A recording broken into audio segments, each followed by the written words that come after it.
Well, I'm not sure if any of you noticed last week, but the remarkably unimpressive President of the United States visited Ottawa. Who am I kidding? Of course you noticed. You didn't really have a choice, did you? The legacy media, in the pocket of Justin Trudeau, made it their obligation to inform every single Canadian, despite the fact that most of us couldn't care less, that Joe Biden was in Canada. And just like that, like magic, Justin Trudeau's legacy media conveniently stopped reporting on the biggest political scandal in Canadian history. There are few people in the world that have the ability to make Justin Trudeau sound coherent, but Joe Biden is one of those people. And in a brief 2-day visit, Joe Biden managed to give us, Canadians, some of the worst and most embarrassing presidential gaffes in human history. At a time when not only Canada and the United States are working together to oppose China, both Justin Trudeau and Joe Biden are also dealing with China-related political scandals. And with these China scandals looming in the backdrop of this grand state visit, Joe Biden told Canadian Parliament that he applauds China. Just in case any of you were concerned that we weren't in the hands of true geniuses and true statesmen, not to worry, Trudeau and Biden, they have our back. Drop a like in the video, help us out by subscribing to the True North YouTube channel, and the comment question for the episode is this. If you had to defeat one of the two world leaders in a game of chess, who would you choose, Trudeau or Biden? Let me know, and let's get into it. That Biden visit sure couldn't have come at a better time for Justin Trudeau, could it? Legacy media journalists could talk about the celebrities and former prime ministers invited to the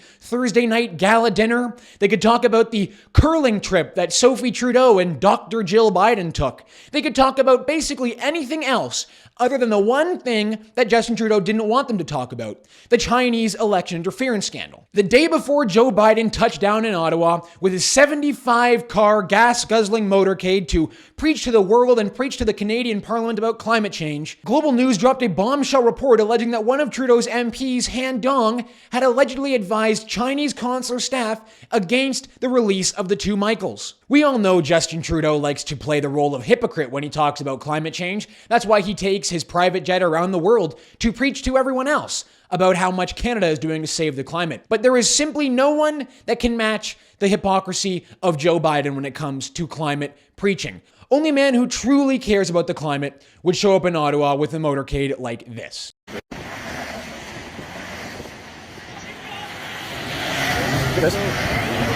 Oh, you just wait.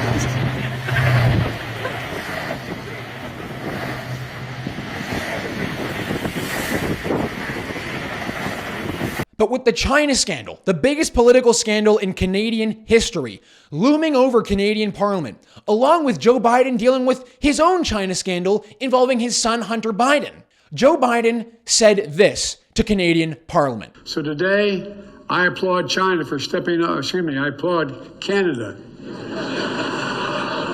You can tell what I'm thinking about China. I won't get into that yet. Canadian parliamentarians and members of the gallery, mostly conservative MPs, but I'm sure some liberal MPs also couldn't help themselves, they burst out laughing at Joe Biden, the 80-year-old president who struggles to get through a basic speech. Donald Trump couldn't resist but take to Truth Social and rip Joe Biden apart. I want to applaud China. I mean Canada. The room erupted in laughter. This was Biden's big punchline today, speaking before the Canadian Parliament in Ottawa, Ontario.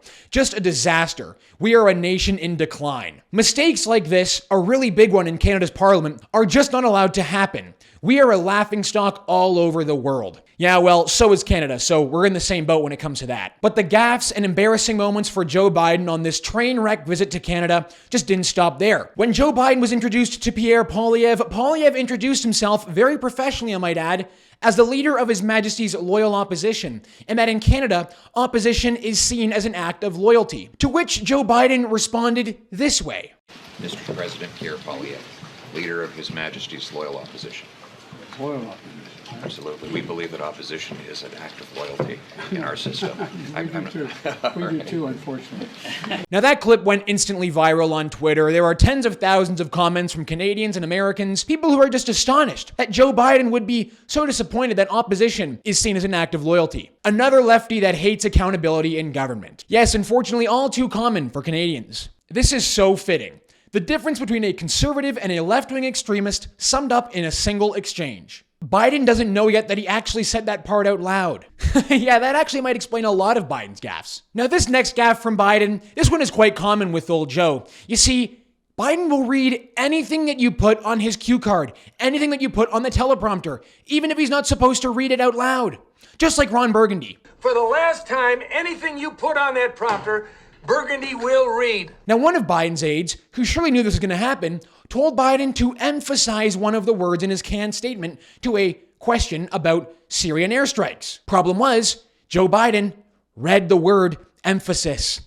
And to make no mistake, the United States does not emphasize seek conflict with Iran, but be prepared for us to act forcefully, protect our people. But old Joe himself wasn't the only person struggling in the U.S. delegation to Ottawa. Even his Secret Service couldn't drive in a straight line without bumping into each other.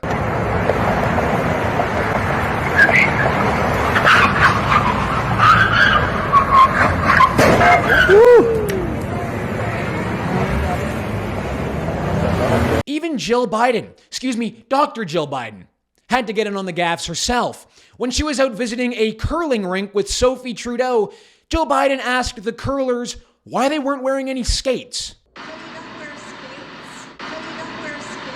The President of the United States actually held a private meeting with Pierre Poilievre, which in itself, to me at least, is quite symbolic of where the country is at right now. And in that meeting, to Poilievre's credit, he brought up the important issues. The fact that Joe Biden is a protectionist Buy American president. He has put tariffs on Canadian products that are detrimental to Canadians. And also, most importantly, he told the president to drop the shot mandate on Canadians entering the United States. In what can only be described as a brilliant political maneuver, Poilievre explained his request to the president this way. I encourage the president to remove vaccine mandates on Canadians crossing into the United States. The U.S. government no longer requires vaccination for its own citizens to cross the border. Canada allows Americans who are unvaccinated to come here. There are millions of good, decent, honorable people who, through a personal medical decision, are discriminated against at the border, and I encouraged the president to lift those restrictions to allow them freedom of mobility across our southern border. Isn't it ironic that Joe Biden, a true climate preacher, a true climate evangelist, whose first action as president of the United States was to cancel the Keystone XL pipeline, a pipeline that would have brought immense and immeasurable benefit to Canadians, shows up in Ottawa with a 75-car motorcade and emits more carbon than most Canadians would emit in their entire life? Of course, the whole state visit could have been completed over Zoom. But then, if Biden didn't show up in Ottawa, legacy media journalists would have nothing else to cover other than the worst political scandal in Canadian history. All of that being said, the China scandal is growing bigger and bigger by the day. True North, unlike the legacy media who take orders from the government, is not going to let the government off the hook on this. In a non-binding NDP motion to call for a public inquiry, the Liberal government lost the vote. They lost the vote. NDP MPs, Conservative MPs, including some Liberal MPs, voted for a public inquiry. Notably, Han Dong himself voted for a public inquiry. But Justin Trudeau, his Liberal loyal backbench MPs in his cabinet, they want nothing to do with an inquiry. They want nothing to do with transparency. And even more interesting, a late breaking development to Ratioed today. This morning, Han Dong announced that he has retained a lawyer and will be suing Global News for their allegations, which he claims to be completely false. By taking Global News to court, Han Dong is opening himself up to discovery, opening himself up to evidence that could come forward that is either going to help him or severely hurt his case. The fact of the matter is, Han Dong is willing to take Global News to court. Han Dong has voted for a public inquiry. The man alleged to be at the heart of this scandal is calling for more transparency than Justin Trudeau. What is going on here? Either way, we will be following this story very closely at True North. That you can count on for sure. Thank you so much for tuning in. My name is Harrison Faulkner, and this is Ratioed.